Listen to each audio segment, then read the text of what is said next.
Desde nuestras casas recibamos con un fuerte aplauso virtual a Runa. Welcome, Runa. How are you? I'm good. Thank you. From Copenhagen here. It's a pleasure to have you here today. Thank you. Okay, so go ahead. The stage is all yours. Okay, so I just want to say hi, and I'm so glad that you invited me to do this talk today. I'm going to share my presentation with you. Just 1 minute.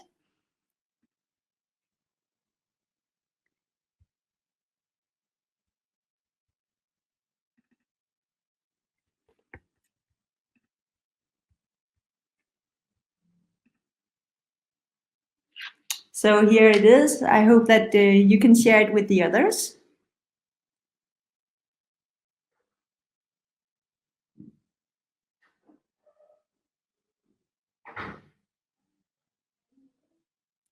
Is it shared? Just please let me know.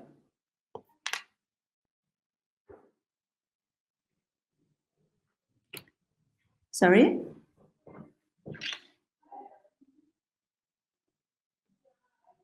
So, sorry. It's okay. Hi. Don't worry. It's okay. So I just go for the full screen version, so then you can see it. Please. Yeah. Okay. So then I just go back to the full screen, and then I just start the presentation, right? Exactly. Okay. Okay. Thank you. But thank you so much for inviting me to speak today. The title for my presentation and what I'm going to go through is Design in Public Sector Transformation. So my aim today is to share a little light on how can you use design as basis of public sector development. So first of all, a little bit about me and my background. I've been working in this cross-sector between design and public sector innovation for more than a decade. First, I started to the government unit called MindLab, where I worked more than 7 years in this public sector development think tank, which was funded by the business of growth, business of employment, and business of taxation. So I want to share some examples of how can you work with design as basis of development of government, really. Recently, I've been working at the Danish Design Center as a director of and responsible for the platform called Design Cities. So again, some of the examples I will give you from there is how can you use design as basis of city development. Recently, I joined the organization called Wonderful Copenhagen. It's basically also a partly public organization, and here I work with city development of Copenhagen as a tourist destination. So what I will do today is to go through how I see design, the definition of design, which steps to go through, and most importantly, what has it to do with public sector innovation, and I will share a few examples with you. So first of all, what is design and what is most important from design from my perspective? I think one of the most important thing is to see design not as an industry in itself, like in a food industry or energy industry, but it's the definition of design is to see it as an enabler, something that lies underneath that kind of enable you to develop all kind of different sectors. So public sector innovation with design is all about moving from seeing design as a silo in itself to like an underlining principle that you can work with. You can see that the transformation of design is to see it as kind of a craftsmanship to mass production. Also that you have some kind of icon designers, especially when you come from Denmark, we're really famous from our Danish icons, to use design more as a basis of co-design and co-development. See design mostly as something of designing a product, to see it as designing a service. And also you see it as something that is analog to something that is more digital. You can also see the shift here from seeing design as something you can use to growth to really create social change. The examples that I'm going to share with you today is all about handling wicked problems and difficult problems and using design as basis of doing it.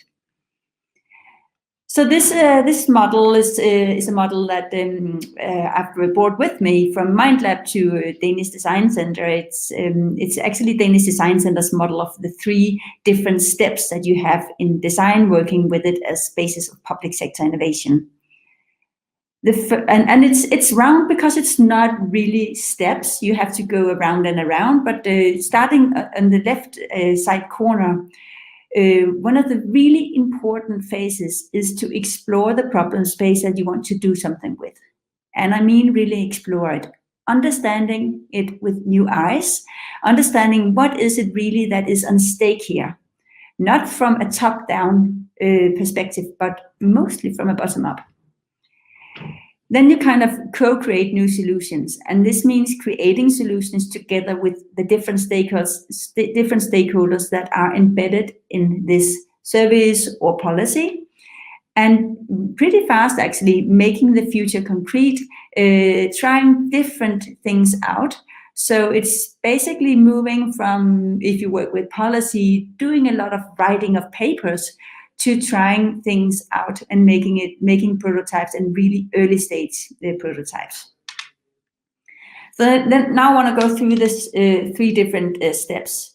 So first of all, exploring the problem. It can be different ways of doing it. It's the most important thing is to come close to the people. So it's very much qualitative study, that you understand the people that are embedded or kind of inflected by a new policy or a new service.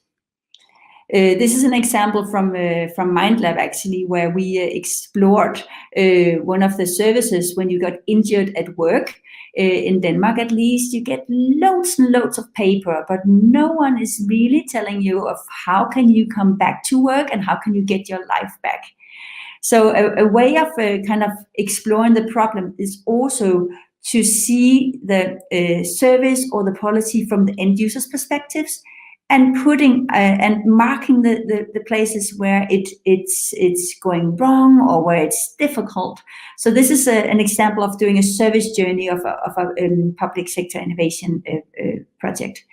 But the core message here is to explore the problem from the end user's perspective and then bring it into the system.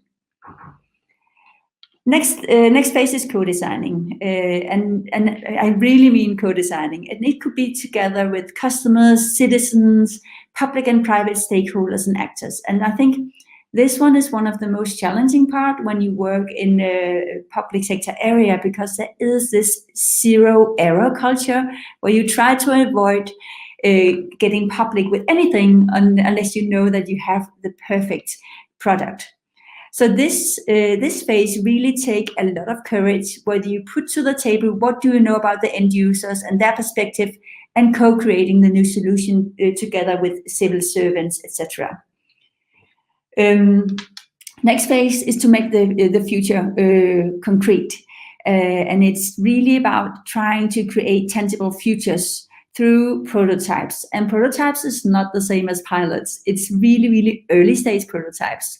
So this is actually an example from when we worked at MindLab, the government unit think tank, where we created new solutions of how you could handle opening a new restaurant, because it was incredibly hard for the restaurant owners, because they had loads and loads of paperwork. And we just kind of mapped the entire service out and tried to create a visual atmosphere where you could talk together, civil servants, restaurant owners, and find out what could be the best solution. And I just had a recent example from our COVID-19 reality, which is kind of global right now. I think we have a lot of good examples of just kind of making the solution very concrete and very fast. You see it all over the city, where you, for instance, in Denmark, you had in Copenhagen a space where people tend to gather a lot, and it was kind of a huge trouble when you had the social distance in COVID. So this is kind of a really early stage prototype of how can you rethink and reinvent the city, so that on the right hand corner you see all different white squares, which indicates where you are allowed to sit together. It was, I think, 8 people or something at that time. But anyway, the point is that you make it concrete and you draw a new reality in the city and just test out whether it will work for handling this new behavior that it takes from all of us to not be so close to each other. So, but I think if you think a little, you could come up with a lot of different examples in the COVID-19 of how you actually reinvent the city and draw some new things that invite you to have different behavior. So now I will go through some different examples and cases in my work life, in both from the Danish Design Center and also from wonderful Copenhagen.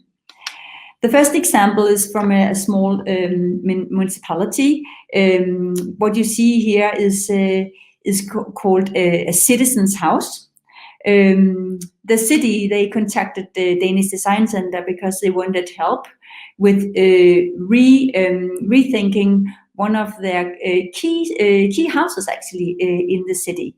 It was the house was closely connected to the railway station. There were a lot of traffic, and there were a library. There were also some spaces for younger people where they could hang out, produce music. So it was kind of, there were a lot of activities going on, but it tended to be, one of the problems was that it tended to be a house with no identity, and also a house where people tend to just be passing through instead of kind of seeking to it for community in the city. This is a kind of a small city, so it was really like an important house for the municipality. Anyway, they contacted the Danish Design Center, and we went through all these 3 spaces or all the 3 dimensions of design, exploring the problem and also engage different stakeholders in making the future concrete, and kind of ended up with having a different kind of prototype. I think one of the eye openers was that instead of seeing some of the younger people that tend to they didn't know what to do after school, so they made a lot of noise, and they kind of made the older people that were also part of the house feel insecure. So one of the things that we did was that we talked to them, we observed their behavior, and then we, together with the municipality, created a shared space where you were invited to be young people at some hours of the day, and you were also invited to be older people where we wanted to have quietness. So it was kind of going from seeing this as a problem space to seeing it as a space that should invite to all this different kind of users of the house. And we even developed the new use of the city together with the older people, with the younger people. So this is an example of kind of how you can use the design principle of engagement and understanding the problem into rethinking of an urban space in the city. The next case I want to share with you is a little more abstract, where the first one is kind of what you see in the end is a new house that have different spaces inside it. The next case is also from Danish Design Center, where we did a design-driven smart city strategy.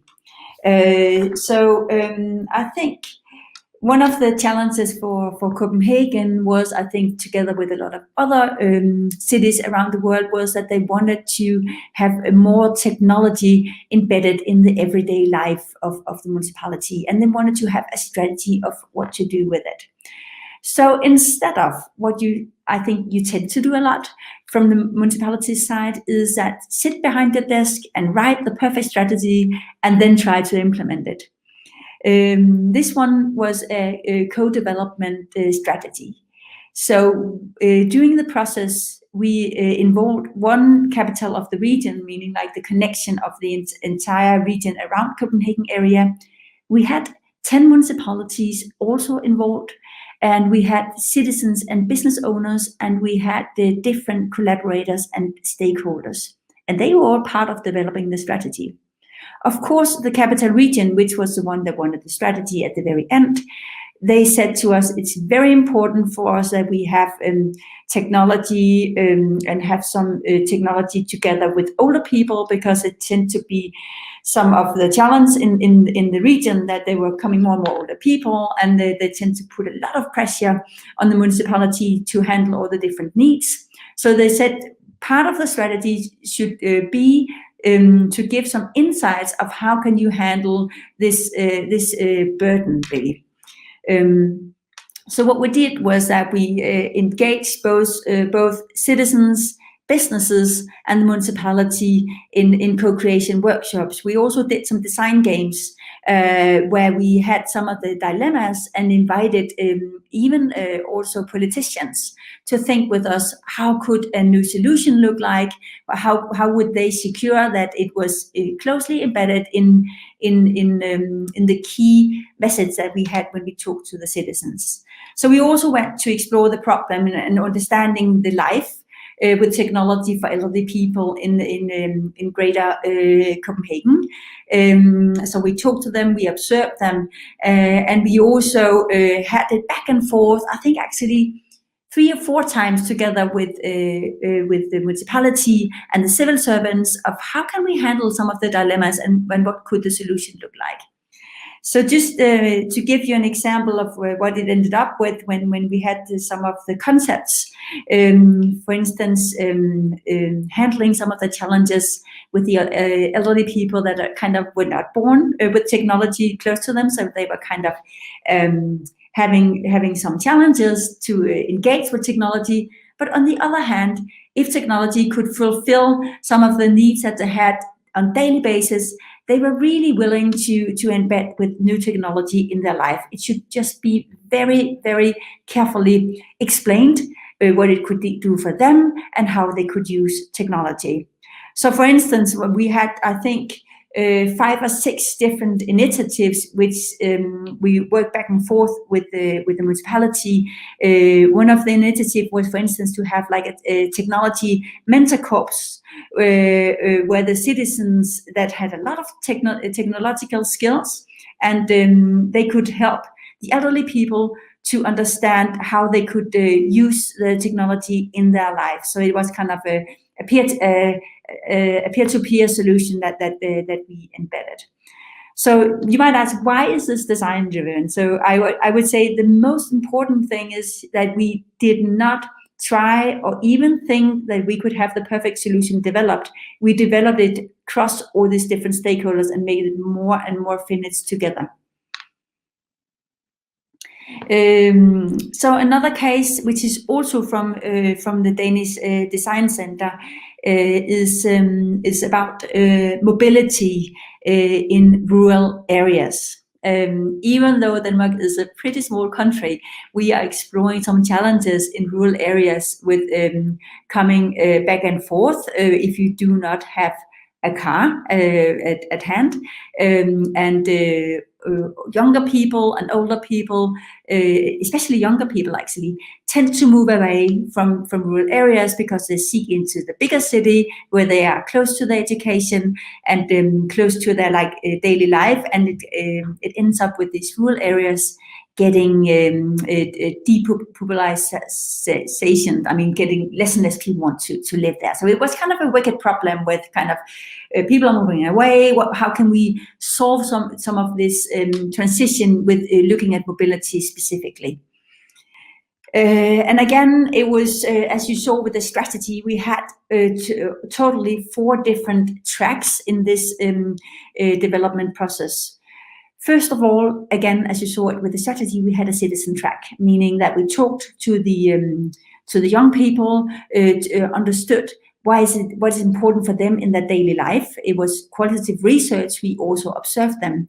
We had a municipality track, meaning that it was closely together with the municipality. We developed solution. We also had a governance track, because there's different things that you can do when it comes to mobility when you are a city and when you are a country. So we had also the government embedded in it. And then we had a mobility camp, which was where we invited some of the key innovators, businesses, into the process, where they could come with some of their new solutions and develop them together with the municipality. So it was like a four different perspectives at one time, really. So yeah, so what some of the challenges was that there were poor connections between the cities and the rural areas. It was really difficult to transport yourself to work and school, and also to local communities.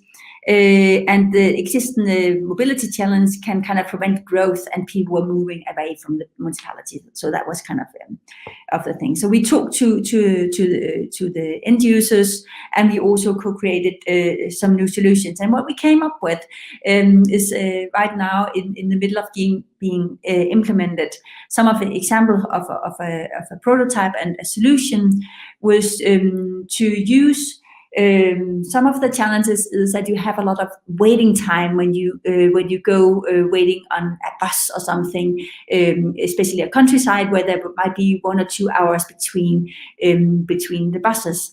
And it's difficult to change, because it's enormously expensive to have more buses coming.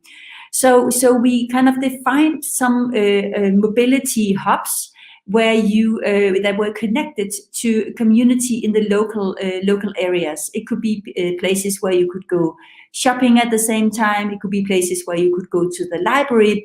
So the waiting time were kind of transformed into being a waste of time, into something that you wanted to do, where you knew what to do with the waiting time. So it's an example of kind of transforming a challenge into it's transforming a challenge into something that you want to observe, and something that actually giving something back to the end users. So this is also just to show you all the different stakeholders that we were embedded with. All the thing in the very low end of the slide here is different companies that we were working together with. So it was both like bus companies and also supermarkets and also mobility services. So it was really like a co-creation between all these different stakeholders.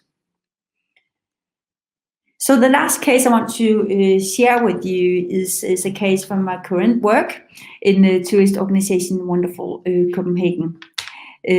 Some of the things that we are exploring here in Copenhagen, at least before COVID-19, is that a lot of tourists want to come to the capital of Denmark and explore the city. It was going up, and all the people that were visiting Copenhagen had a tendency to go the same places.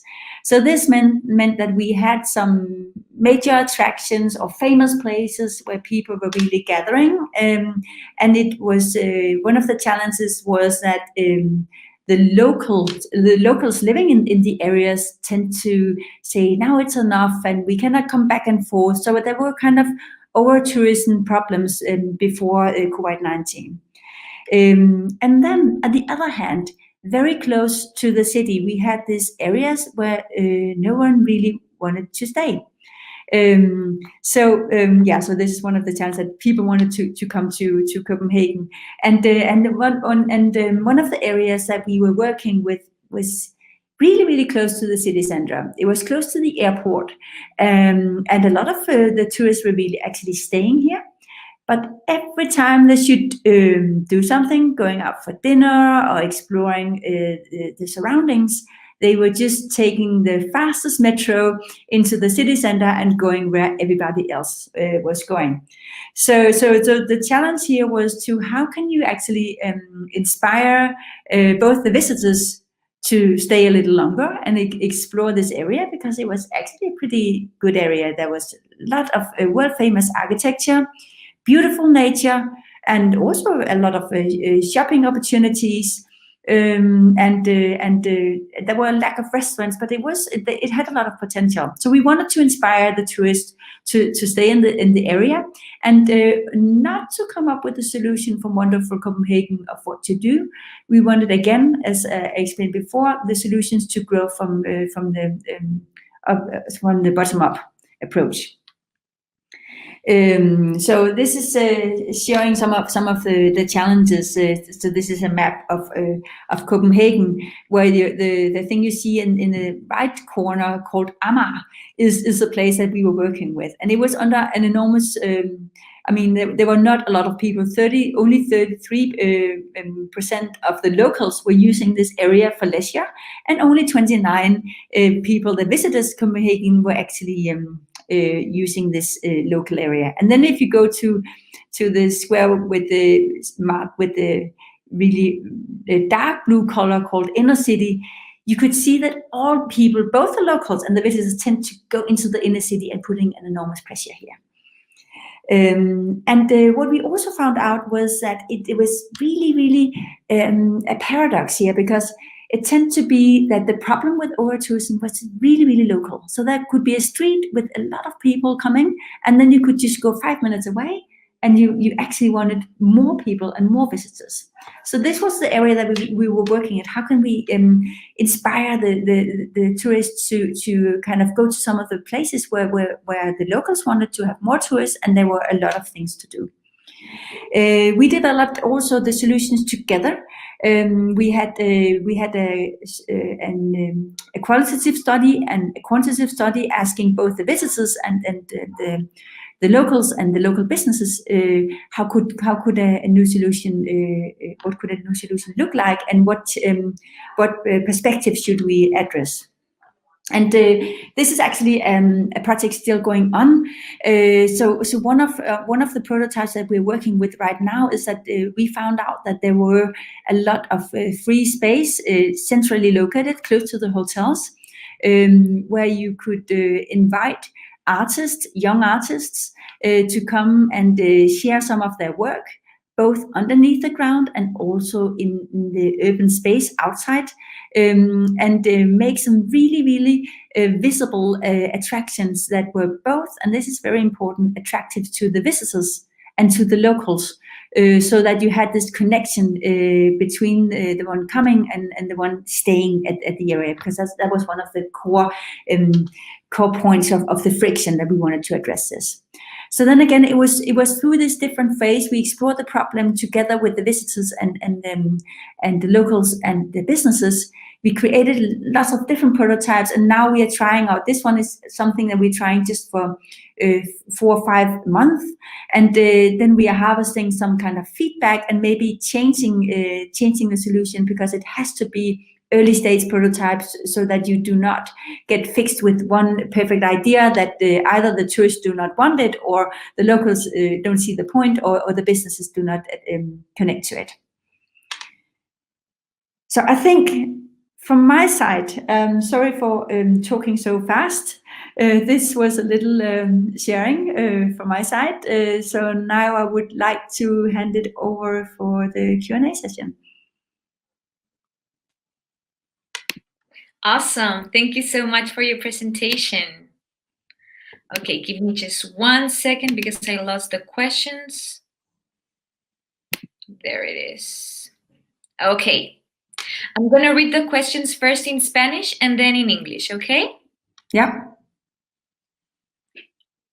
Ahora voy a pasar a leer las preguntas del público que le hicieron a Runa durante su presentación. ¿Cómo se logra superar la barrera de cultura resistente al cambio en algunos líderes del sector público? How do you overcome the barrier of culture resistant change in some leaders of the public sector? That's a really, really good question.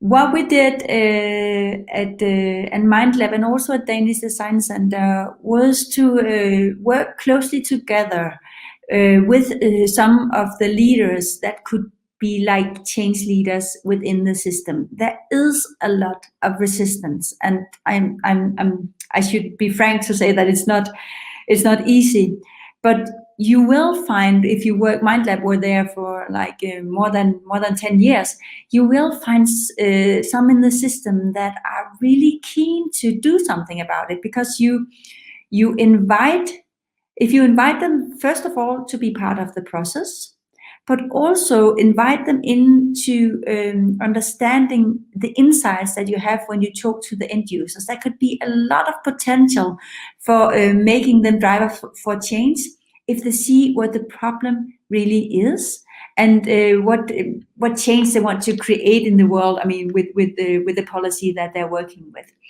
So I think it's really about finding the people that you can work together with, and also working. In the beginning at MindLab, we tried to have a lot of different projects with as many as possible, and we actually changed that position at the end, trying to work more closely together with fewer people, so that you could move from A to B to C. I mean, so it's not kind of trying to challenge a lot of different stakeholders at the same time.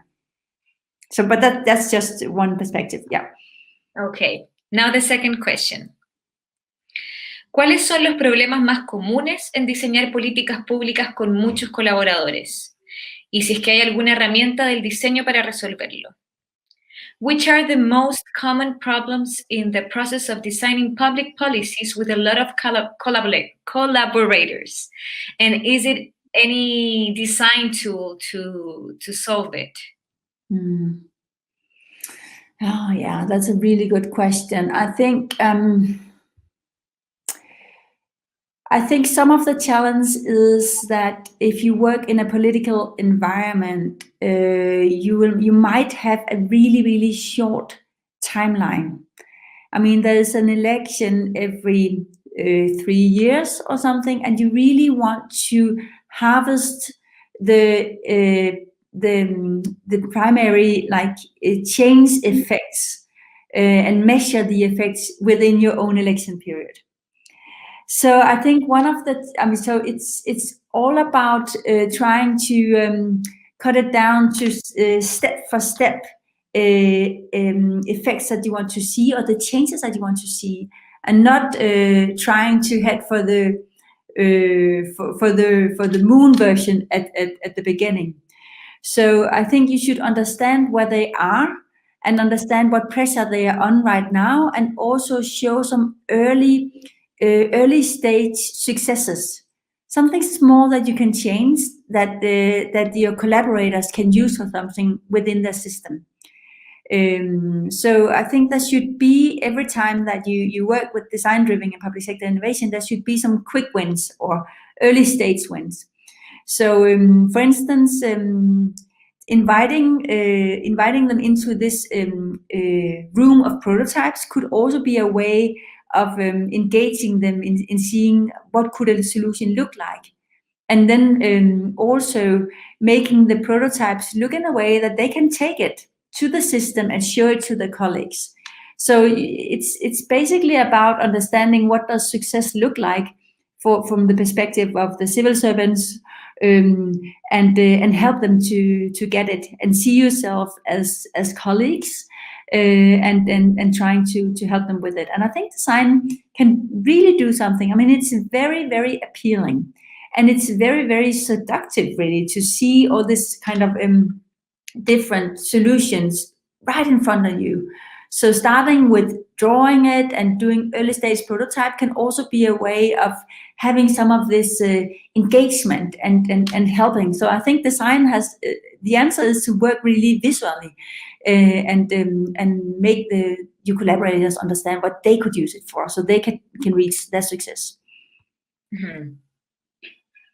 Okay, so the third question. ¿Las exigencias medioambientales les han resultado en inconvenientes para realizar diseños innovadores de espacio público? ¿Cómo es la relación del Wonderful Copenhagen con políticas del medio ambiente? Have the environmental demands caused any inconveniences for you to carry out innovative design for public spaces?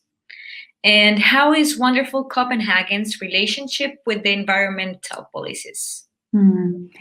It's we are very, very closely connected to, I mean, the Danish government had and also the city of Copenhagen had a very ambitious climate goal. And Wonderful Copenhagen are collaborating with reaching that goal. So both when it comes to like green sustainability, but also when it comes to social sustainability. Of course, it is a challenge that working within the area of like the tourist industry, which is basically about moving people around, it's a challenge when it comes to the green sustainability.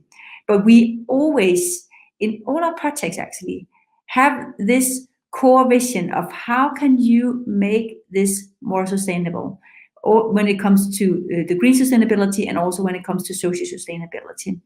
We have also in the organization, in each of the department of the organizations, we have a core person that are focused on how can you actually change this. So I think one of the good things before the COVID-19 was also that one of the primary strengths of Copenhagen, when you see it as a destination and a tourist destination, is actually that Copenhagen is like a sustainable city. So we were working towards a very clear way of communicating it better to the visitors and the tourists, and also to make it easier to explore what does a sustainable tourist journey look like, and making the green choices available. And also to bring back some knowledge back home. So it was really, really a core for us, and still is.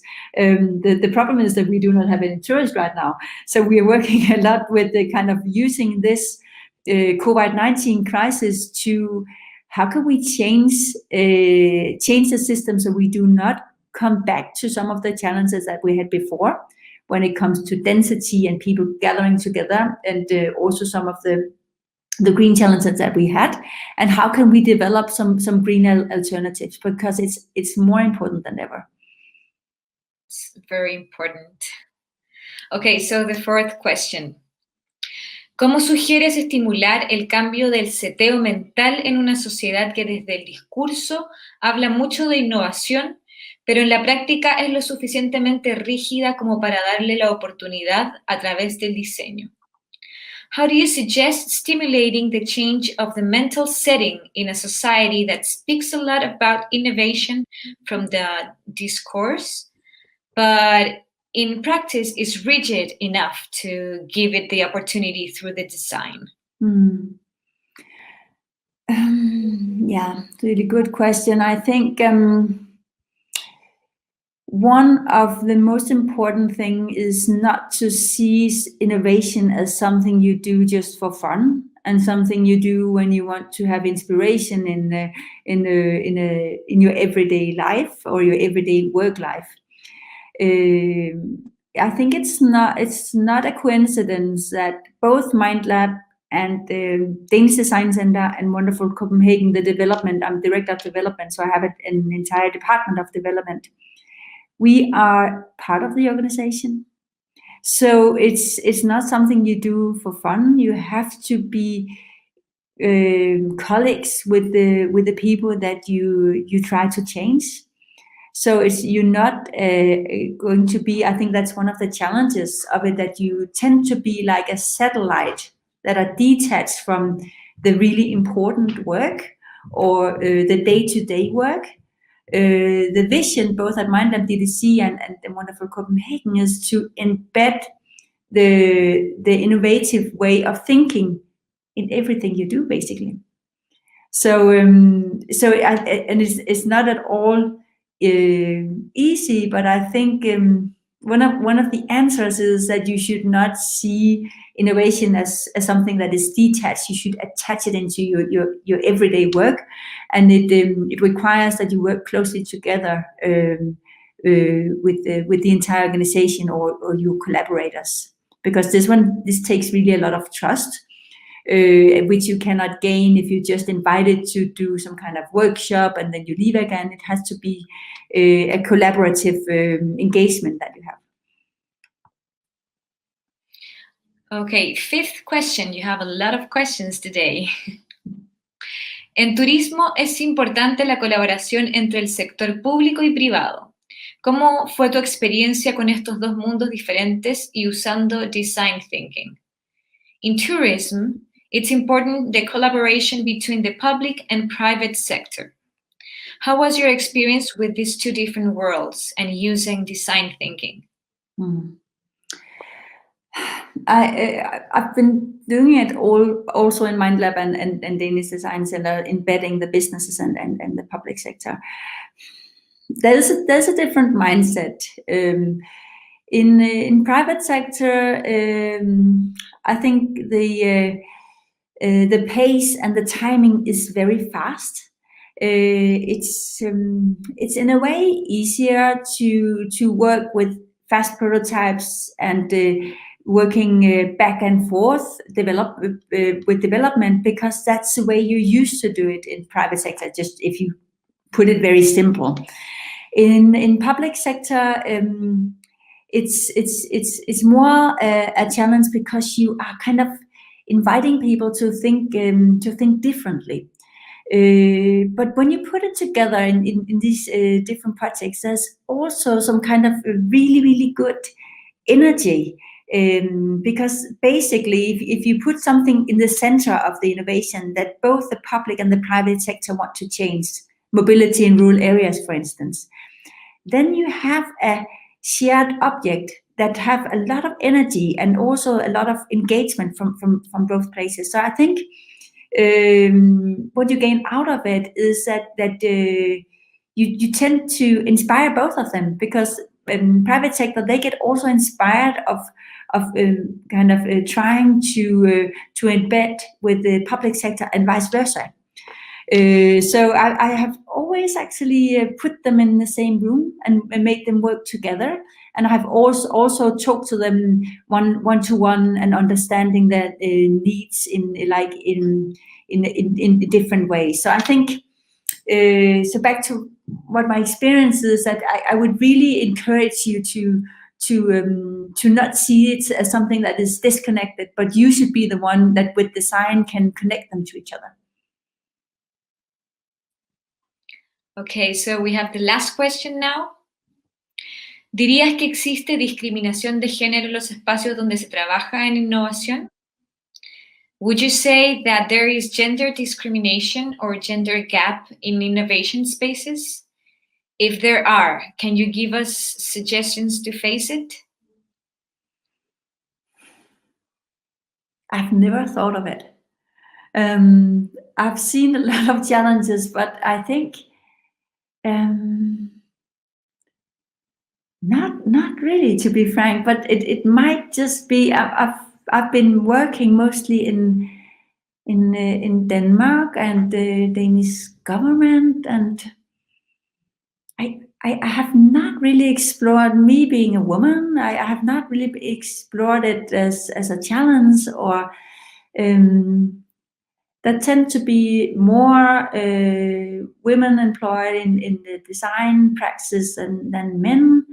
But I have never seen it as a challenge, but so I think I can't really answer. I have never thought of it, but I will think of it and maybe come up with some new thoughts. But I've never seen this as a specific challenge. Well, that's great. It means that design thinking has a new way to think the world with hopefully. Thank you so much, Runa, for your participation today and for answering all those questions. It was so interesting to hear you. Thank you. Have a great day. Thank you. Bye-bye. Bye.